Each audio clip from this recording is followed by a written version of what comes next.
Hello everyone, it's John Cruz at Worldwide Auctioneers, and I'm standing next to one of the highlights of our auction. It's a 1934 Packard 1107 Phaeton.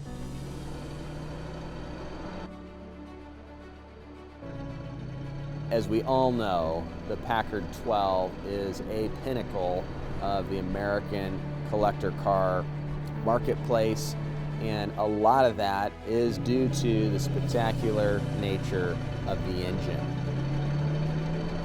That quiet yet invigorating power of the motor and the ease of which it shifts.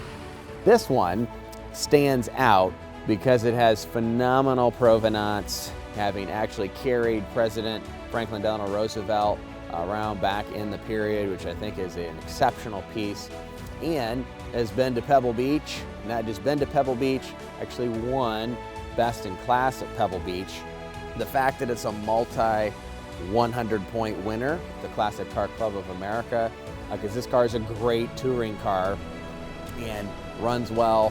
And so we're just pleased to be able to offer it, and we're looking forward to connecting with you as you get to know the car more yourselves, and we'll look forward to hearing from you soon about this car.